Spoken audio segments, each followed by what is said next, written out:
Bonsoir tout le monde, j'espère que yéen ñëpp yéen a ngi ci jàmm ñoo ñëwaat tey comme d'habitude avec Sana Mada. xam nga rek la lune waxaatal bu soleil et flou. dégguma danga ne Bienvenue dans l'émission podcast Fruits mais ñu leen andilaatal ay cas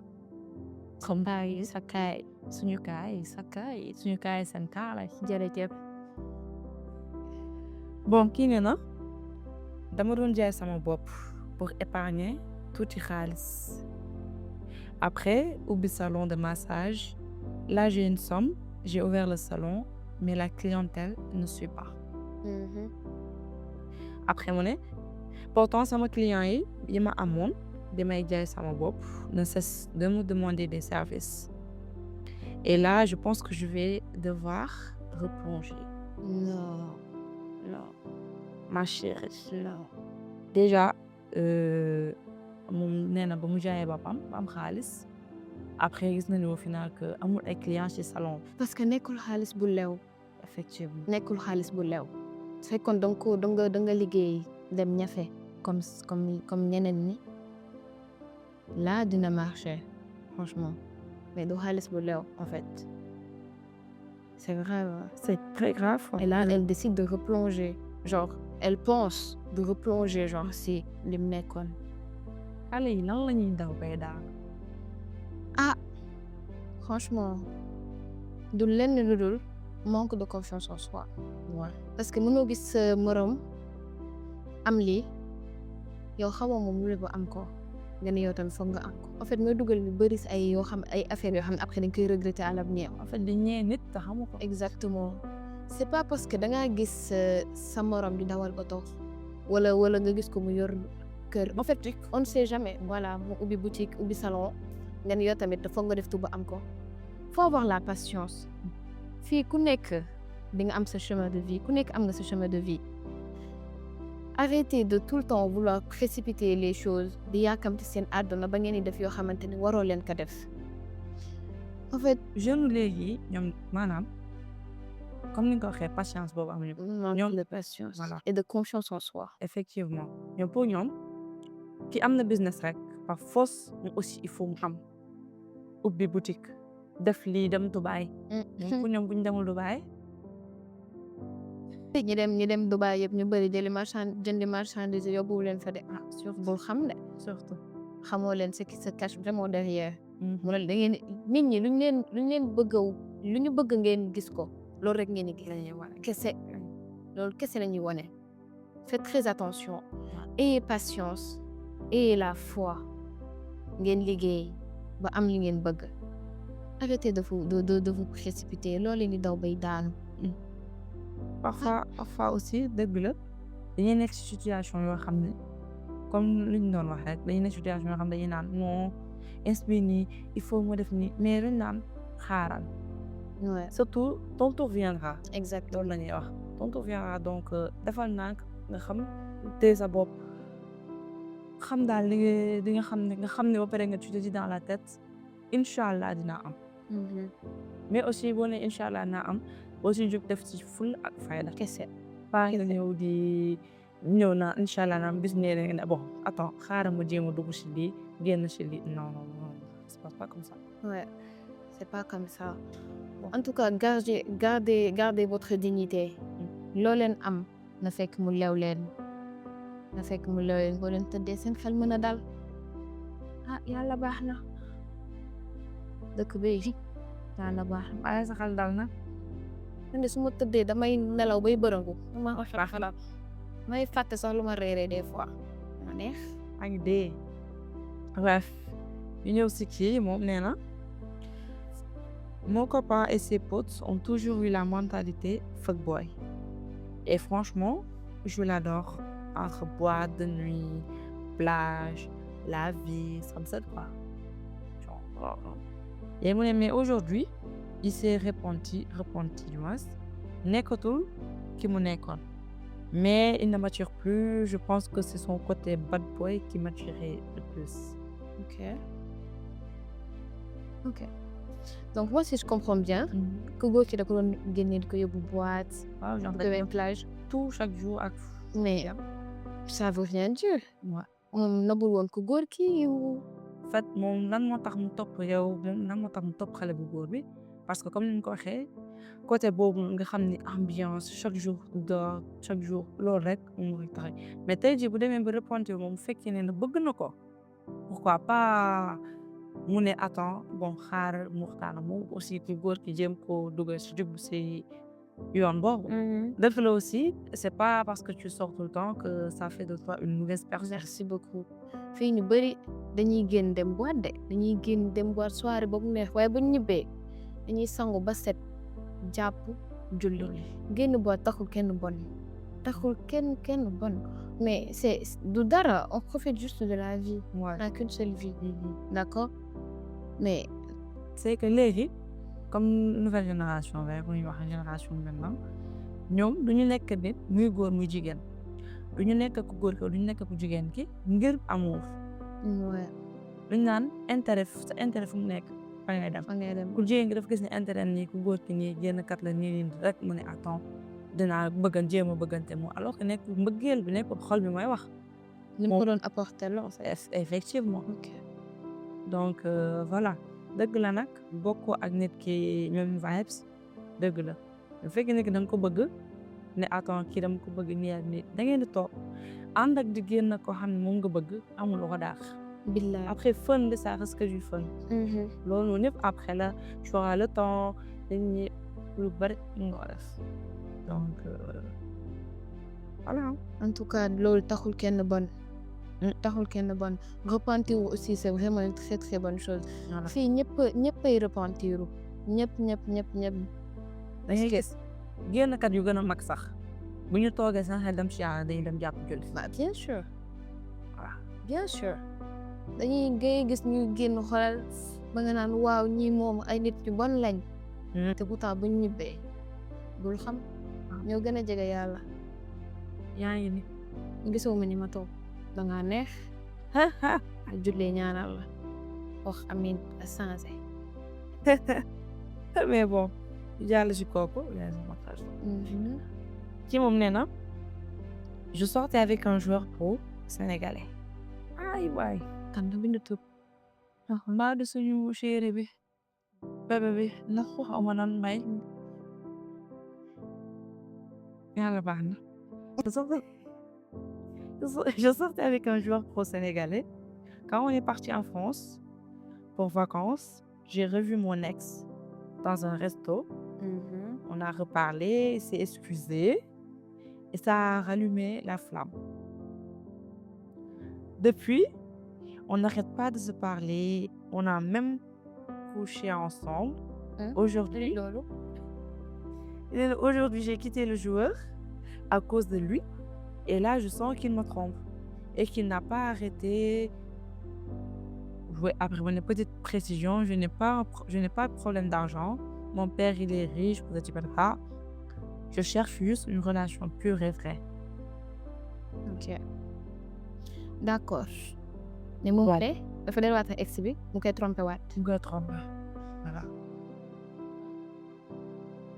mais yàlla bal mais ndox du teggi yoonam di ni trompé nga demaat boo demaat lay trompé waat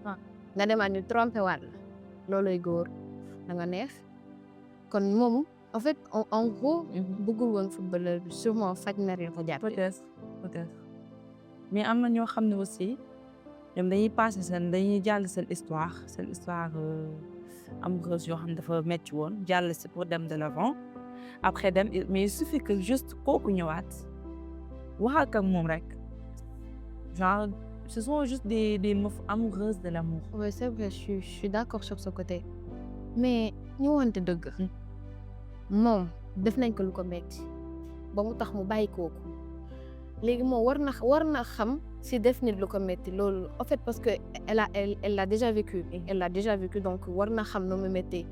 donc moom bi muy quitté joueur bi waroon na xam ne que moom tam dina ko metti bien sûr mu koy bàyyi pour keneen pour que exam sax laay wax pour que au final kooku trompé waat ko peut-être elle s'est dit je lui donne une seconde chance mais dans tous les cas jamono bi nga nekk pro na nañu waxante dëgg yaa ngi ak kooku looy daw ngay daanu looy xooli ay Ouais. ndam si yooyu noonu ma ñamu leen kay ah loolu yëpp dëgg la mais après tout ba l'amour l'amour c'est fort boo dee c'est très très fort c'est pas un truc boo xam ne dafay dañ du jour au lendemain c'est vrai c'est pas un truc boo xam ne ça disparaît en un claquement de doigts non c'est un truc vraiment fort te ñu bëri ñu ngi koy banaliser ñu ngi banaliser mbëggeel en fait alors que franchement mën na dugal nit ci lu nekk ay damay laaj est-ce que c'est jamono gi c'est mbëggeel existe na man loolu laay laaj existé na de est-ce que mbëggeel moo existe na tey existé na existe na existé na daa may ram vécu dinañ ko taaj vécu boobu yow ngi ni yow foo jaar man say problème man danga ma si dugal non man bu ma tooñ en tout cas kii moom conseil bi ñu ko mën a wax moom nee na dawul xaalis donc pourtant moom wax na ko pourtant nee na moom nekkul ak joueur bi pour ngir xaalis parce que moom elle a précisé nee na mon père c'est un riche diamantaire ok donc c'est pas problème d'argent c'est juste problème extra ñun jigéen ñi xam nañ ñun bu ñu amee kenn ku nekk si c'est l'amour ton premier amour bu ñëwaatee rek après bu rallumé dara da ngeen ne attends fay naa ngeen ne xaaral ma dellu mais faut jamais faire 2 pas en avant pour en faire 1 en arrière ouais jamais de la vie moi je parle en tant que ko dund tu vois kon yaa ngi si du ma def ñaari pas ci kanam pour defaat beneen ci ginnaaw pourquoi faire yaa ngi si mën a leeral avancer leen faut jamais regarder derrière mais en tout cas peut-être que si bu jëloon temps pour apprendre à connaître la personne genre le jour en personne peut-être dina mën a fàtte ex bi parce que déjà li muy dundaat nii li mu dundoon la rek ba ko tromper mu ba ko tu vois après mu ñëw mu yaakaar ne change après mu tromper waat ko en fait c'est un truc vraiment dur mais yàlla baax na danañ ko baax de bref day baax confession 5 qui nee na l'amour la plus belle chose qui m'est arrivée dans ma vie mais aussi la cause de la plus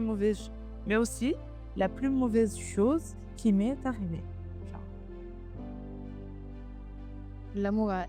est la plus belle chose qui m'est arrivée dans ma vie mais aussi la cause de la plus mauvaise qui m'est arrivée ok d'accord l'amour encore toujours l'amour en fait dans la vie il y a des hauts et des bas c'est pas toujours rose et fekkee genre des fois day neex des fois day métti de des fois day neex ba nga yaakaar ni que du ma sa jeex waaye day jeex de fi loo gis day jeex mais moom aussi contexte bu muy waxee maanaam peut-être vécu am c'était la plus belle chose qui lui est arrivée mais aussi amour boobu noonu moom moo ko lar aussi exactement ouais dëgg la dafa metti billaahi barki yàlla dafa metti na trop si ñëpp si la ma yaakaar ni ñëpp am na njëg bu mel noonu man gisaguma ko de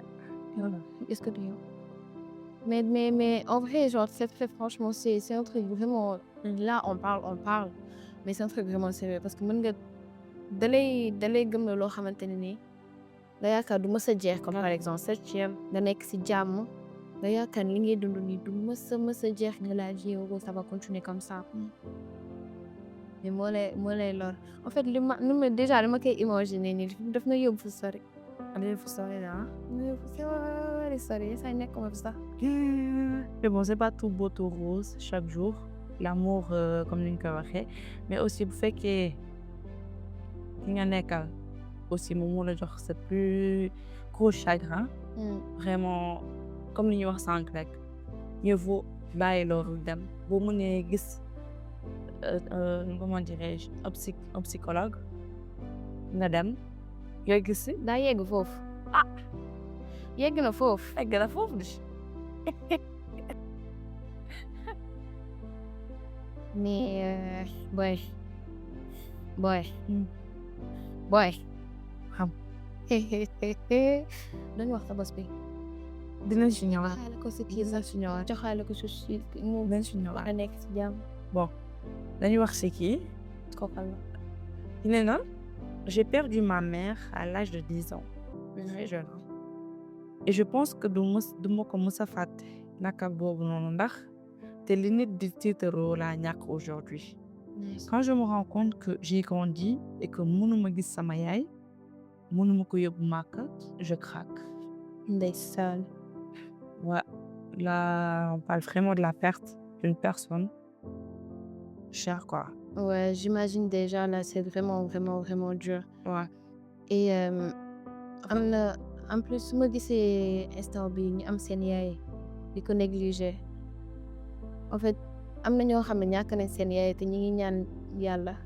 gisaat ko wala mu nekk seen côté am na ñu fi nekk di nekk ak seen côté yaay lu ñu leen wax ñu jàppee seen yaay morom daal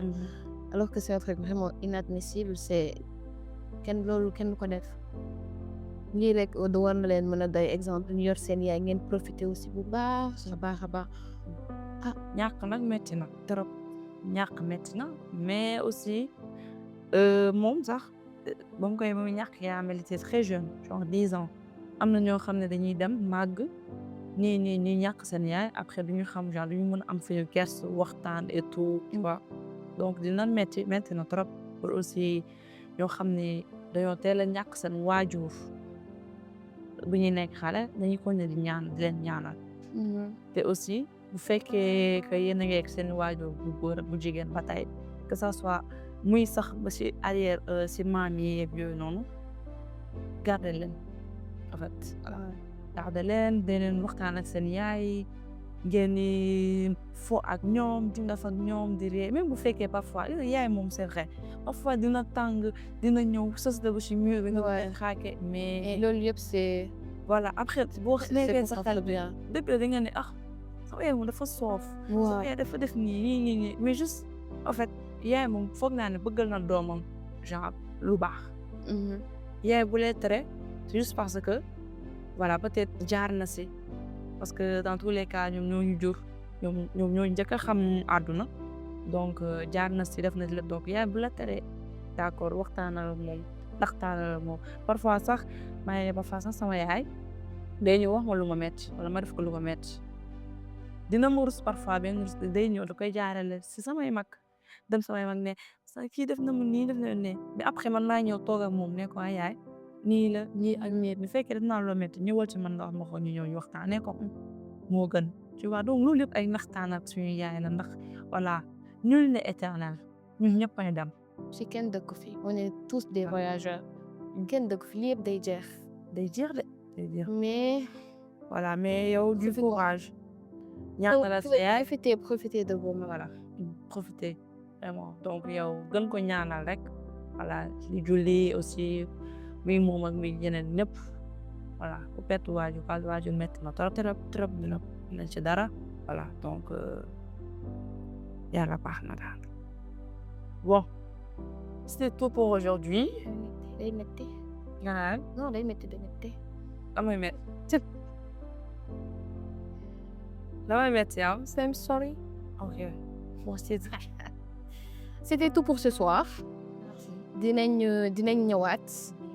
pour yeneen cas yu gën a peut-être on sait jamais on verra en tout cas soyez vraiment à l'aise ok mel leen ne en tout cas sachez que daal tout en transparence kenn du xam seen kenn du mës a dévoiler seen identité et voilà en tout cas voilà on est là pour vous soutenir. suñu émission bi seen émission la. exactement voilà du ñu avancer sans yéen. parce que ñoom ñooy téléspectateurs ñoom ñooy seetaan voilà donc voilà plateau bi seen plateau seen bës la du bësu la lune ni le soleil seen plateau la donc si vous avez des pubs collab des pubs pour faire passer vos produits peu importe tout ce que vous voulez on est là pour vous table bi leen seen produit baax yi léegi rek ñu boo leen andi nag ngeen xam ne ñun ñoo leen mën a jox visibilité du ngeen ko rëccu de rëccu moom du ngeen ko def bu fi xale wala xale ba jox ñu dañ bëgg ñun nag lañu toog xale yi ñu toog ñun nag lañu toog na neex c'est bon léegi nag merci beaucoup merci sur ce bon visionnage